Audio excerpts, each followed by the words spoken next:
Yo les gars. En vrai j'aime bien, pourquoi pas, on va voir si ça me plaît toujours autant au fur et à mesure de tourner des vidéos, mais pour l'instant on le garde. Eh ben, rebonjour, c'est Yanis. Très content de vous avoir à nouveau sur la chaîne pour cette fois reparler de quelques petits drafts FPL. Je vous ai préparé trois petits drafts avec chacun leur petite spécificité. Et attends, vous avez pas remarqué que petite ambiance différente, petite ambiance nuptiale, un peu plus colorée, le micro toujours aussi beau. On aime bien, on kiffe voir ça. En tout cas, ça fait super plaisir de vous retrouver. Comme j'ai dit, donc trois drafts différents avec un thème à chaque fois. Le but, ça va être de vous expliquer un peu mes choix sur les drafts, vous dire pourquoi est-ce que j'ai choisi de mettre ce joueur-là ou ce joueur-là. Et selon les spécificités de chaque draft, vous allez voir que ça va permettre d'alléger ou d'alourdir la masse salariale sur certaines positions. Donc, sans plus tarder, on va essayer de faire rapide cette fois parce que j'ai souvent tendance à pas tenir mes engagements. C'est parti. Alors, le premier draft que l'on voit là, mais je ne spoil pas toutes les positions. Non, sans plus tarder, on va pas laisser le suspense et tout. On va tout dévoiler. Le premier draft, je sais pas si vous le remarquez déjà, mais en tout cas, il manque un gros joueur devant. Un gros joueur devant qui coûte 15 millions mais qui, franchement, pour certains joueurs d'FPL est indispensable, pour d'autres coûte trop cher, bah, c'est un draft sans Haaland. Le problème d'un draft sans Haaland, c'est que ça peut venir vraiment nous pénaliser au niveau du capitana. Si sur une journée il met 3 buts et que bah, on l'a pas capitaine, mais qu'on l'a. C'est même pas qu'on l'a pas capitaine, c'est qu'on l'a même pas dans notre équipe, bah, ça fait moins 36 points par rapport au joueur qui a décidé de mettre Haaland et en plus de l'avoir capitaine. Mais la contrepartie, c'est qu'on se retrouve avec 15 millions de disponibles. Au lieu d'aller chercher un attaquant à 15 millions, bah, on va plutôt le répartir avec comme attaquant le plus cher Isaac, à 8,5 millions. Ça nous fait quand même sauver 6,5 millions. Donc c'est pas négligeable. Et puis bah, ça permet aussi de balancer le reste de l'équipe. Donc c'est à vous de voir si vous préférez un peu équilibrer les forces, voir si vous voulez mettre un peu plus de budget au milieu de terrain, un peu plus de budget en défense, et que bah, vous ayez l'impression que ça vaille le coup de ne pas prendre Haaland. Bah, on va regarder un peu les premiers choix, les premiers dans les buts. Ça donne aussi plus d'argent pour mettre de l'argent dans les gardiens. Pourquoi j'ai choisi Flecken et Onana? Parce que c'est très simple, Flecken et Onana, ils ont une rotation exceptionnelle.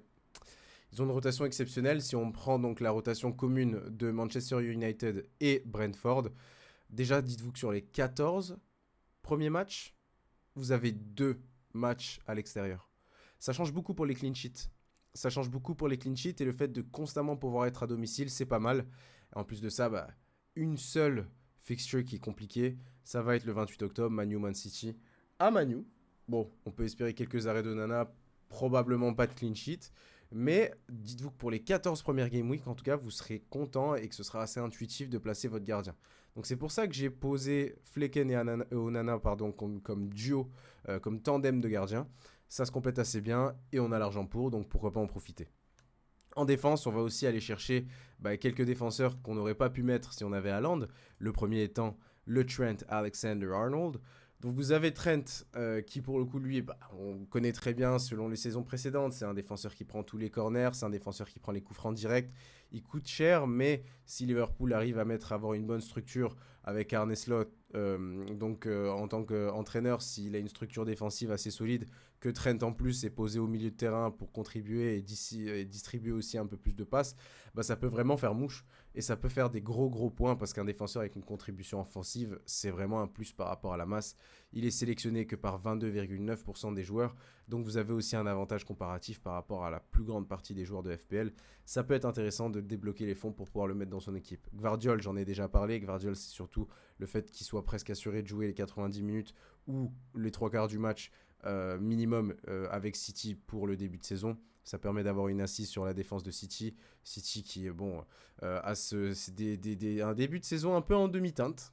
Un peu en demi-teinte, mais avec City, on ne sait jamais à quoi s'attendre et ils peuvent clairement mettre une clean sheet à Chelsea, mettre une clean sheet à Arsenal à la maison, Newcastle pareil. Donc le fait d'avoir Guardiola, c'est surtout d'avoir quelqu'un sur lequel on peut se reposer. On va le laisser dans l'équipe pendant plusieurs game week. Et puis on laisse les points rentrer tout seul. Mikolenko et Burn, c'est un peu le choix que vous pouvez faire dans la tranche des défenseurs de 4 millions. Everton avec une assise défensive, donc une structure défensive assez forte, Mais Minkolenko peut aussi être un joueur qui est amené à être mis sur le banc, donc c'est pas très grave de l'avoir sur le banc pour le début de saison contre les Spurs et contre Aston Villa. Et après, on peut bénéficier de cette série de bonnes fixtures, donc ça peut être vraiment très cool, de bons matchs. Et pour Odan Burn, Newcastle, c'est une défense beaucoup plus solide, avec un début de saison correct. Après, on enchaîne sur quelques matchs un peu plus compliqués, mais comme je vous dis, le fait de probablement le faire tourner avec Mikolenko, ça vous donne la possibilité d'éviter cette séquence-là, puisque côté Everton, tout est vert, et ça va être beaucoup plus simple de leur côté. Et Valentin Barco, qui est mon choix un peu, de joueurs à 4 millions. Moi, je mets toujours un défenseur à 4 millions pour pouvoir débloquer des fonds pour les autres postes. Il est titulaire aujourd'hui en l'absence des Stupinian, donc ça donne un gros plus. C'est pas le meilleur début de saison, mais Valentin Barco, en fait, c'est pas le joueur qu'on veut garder titulaire tout le temps. Il va certainement être sur le banc assez souvent. Donc, pas très grave que de le mettre sur le banc et d'affronter Arsenal, Chelsea, Spurs, Newcastle très tôt dans la saison. Peut-être qu'on peut l'utiliser pour Ipswich et Nottingham, mais Valentin Barco comme budget enabler, ça peut être sympa. Donc, un joueur qui te sauve du budget. Ensuite, pour le milieu, c'est là où on a mis le paquet. Vous le voyez tout de suite, on a mis le paquet sur le milieu parce qu'on a à la fois Salah et Palmer. Donc là, on a clairement les deux plaques tournantes offensives de Liverpool et Chelsea. Si Chelsea arrive à se ressaisir, fait un bon début de saison, je sais que Palmer, du coup avec l'Euro, c'est quelqu'un qui a fait une pré-saison écourtée. À voir comment est-ce qu'il performe en début de saison. Vous avez aussi l'option Son à 10 millions qui peut être intéressant. Donc si on va chercher au niveau des milieux, vous avez, on va les mettre par prix. Vous avez Son qui à 10 millions peut être pas mal, sélectionné par 11,2% et avec un début de saison correct. Ça dépend vraiment de vos préférences. Mais moi, j'ai choisi de mettre deux grosses pointures en Salah et Palmer. Rashford, mon chouchou, je vous dis que pour moi, c'est un peu mon joueur differential, donc que les autres joueurs vont pas trop avoir sur le jeu.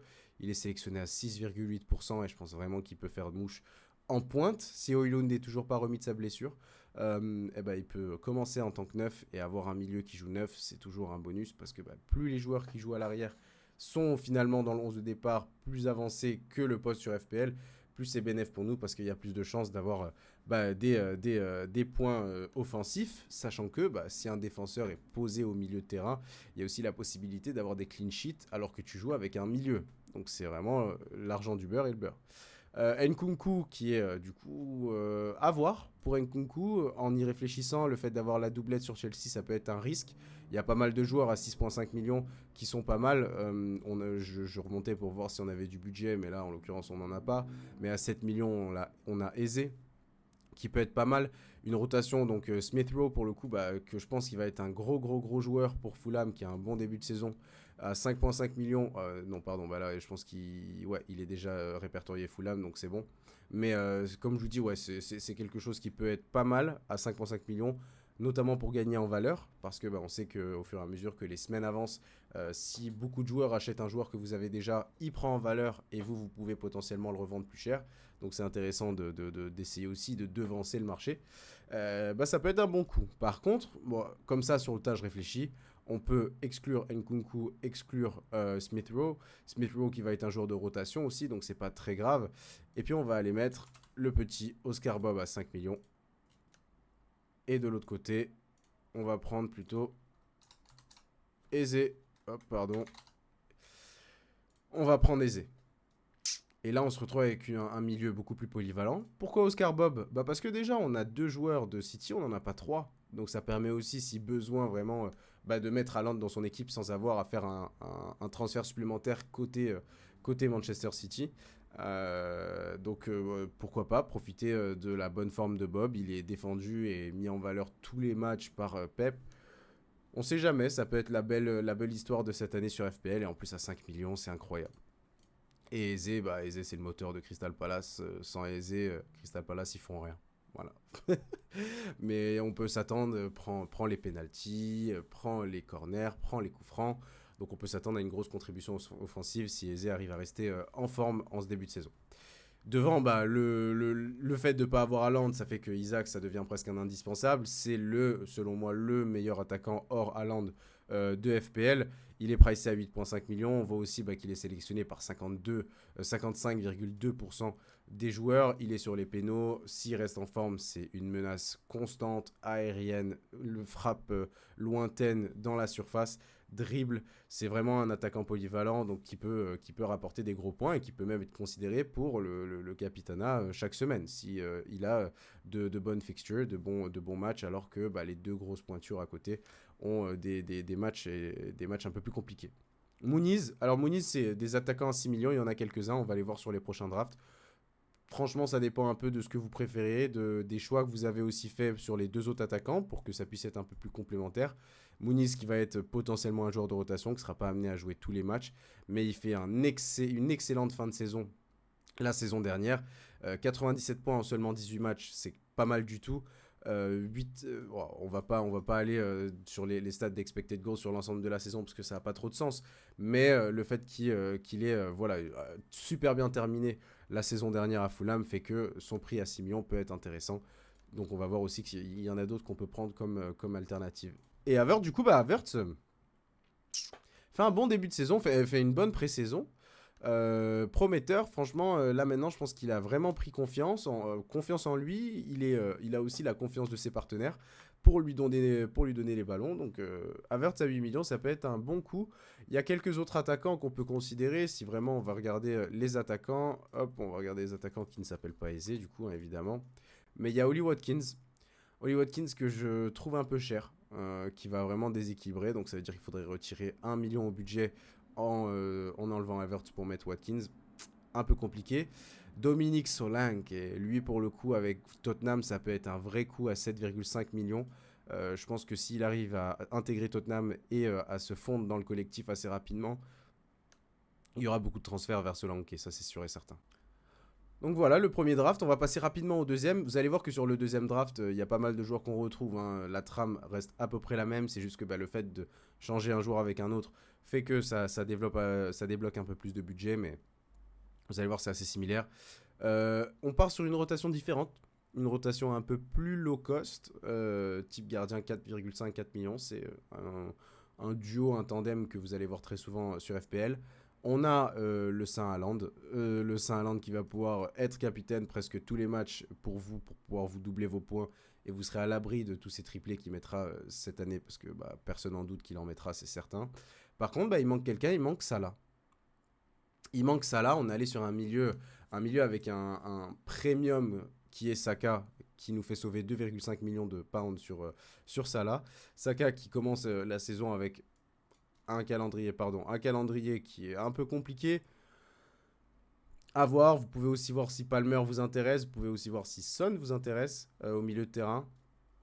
Donc on va aller voir les milieux. Donc Son marche tout autant, ça laisse même un peu de budget. À voir comment est-ce que vous décidez de gérer ça. Sur les milieux, vous pouvez aller chercher aussi, au lieu d'avoir des milieux à 7 millions, par exemple Rashford, si vous n'êtes pas Team Rashford comme je le suis, un Bruno Fernandes qui lui est sur les corners, qui lui est sur les penalties, ça peut être intéressant. Mais en tout cas, ça permet de débloquer pas mal de fonds. J'ai mis aussi une structure défensive différente. Donc vous avez vu, au lieu d'avoir Alexander-Arnold, je me suis dit pourquoi pas aller chercher Gabriel. Mais avec l'argent qu'on sauvait en mettant Rashford au lieu de Bruno Fernandes, on peut tout à fait enlever Gabriel et mettre Alexander-Arnold, ou avoir Gabriel échanger Gvardiol et mettre Alexander-Arnold. Donc vous avez vraiment pas mal de budget et de flexibilité avec ce modèle-là. Robinson qui fait une très bonne pré-saison avec Fulham, qui a l'air d'être en forme et qui fait le yo-yo constamment sur l'aile, donc en tant que latéral, mais de Fulham avec la possibilité d'avoir pas mal d'assists côté centre. Dan Burn, valeur sur Newcastle, j'en reparle pas. Barco, pareil, c'est mon choix sur les défenseurs à 4 millions. Vous avez aussi Woodfest, vous en avez aussi d'autres que vous pouvez considérer. Mais pour le coup, moi, ça va être Valentine Barco pour commencer la saison. Nkunku, un counter du coup à Palmer. Parce qu'on se dit, s'il y a une Nkunku dans l'équipe, ça peut venir contrebalancer la présence de Palmer. Il pourra mettre des buts sur ses passes D, mettre des passes D sur ses buts. Donc ça fait un counter qui du coup nous coûte aussi 3,5 millions moins cher, ou même 4. Palmer qui a 10,5 millions, donc ça nous coûte 4 millions en moins de mettre Nkunku. Ça peut être intéressant. Ensuite, la ligne offensive. On a le King Haaland. All hail to the King. Isaac, pour avoir donc vraiment pour le coup le duo d'attaquants monstrueux, Isaac Haaland. Et Joao Pedro. Alors Joao Pedro, il n'a pas des bonnes fixtures. Pour commencer, on commence Everton away, Manchester United et Arsenal. C'est pas fou. On peut le faire jouer pour Ipswich et Nottingham Forest. Mais après, on repart sur Chelsea, Spurs, Newcastle. Wolves, c'est bien. Liverpool City. dégueulasse pour commencer. João Pedro qui sera clairement un joueur de rotation, mais il est sur les pénaltys de Brighton. Il fait une super pré-saison. Donc pourquoi pas parier dessus, même si vous laissez 0,5 de budget en plus, là on les a pas, bah, vous allez peut-être pouvoir aussi jouer avec Chris Wood, avec Muniz. Ça peut être intéressant aussi d'être considéré. Donc à voir. Peut-être que ce modèle-là vous intéresse, mais en tout cas, on va passer au troisième. Le troisième modèle. Le troisième modèle, bah, c'est un modèle avec Salah et Haaland. J'ai fait une V2 de la vidéo que vous avez déjà vue peut-être, où je faisais mon premier draft. Un draft, c'est pas fait pour être figé, c'est surtout fait pour être retravaillé et changé. Et ben là, on part sur la même structure gardien, donc Flecken, Turner. Vous pouvez avoir n'importe quel gardien à 4, n'importe quel à 4.5. Il reste pas de budget, donc on va pas aller chercher de l'argent autre part. Mais on a vraiment essayé de faire... on a optimisé le moindre sou sur toutes les lignes. Des défenseurs avec un budget voilà, très faible, 3, 4.5, 1, 4 et Gabriel à 6. Aston Villa qui est assez sûr avec Konsa sur 90 minutes, on est tranquille. Et en plus de ça, bah, ils sont structurés et Unai Emery a tendance à vraiment avoir d'abord une assise défensive avant de développer le côté offensif. C'est ce qui leur a permis l'année dernière d'être super bien placés au classement.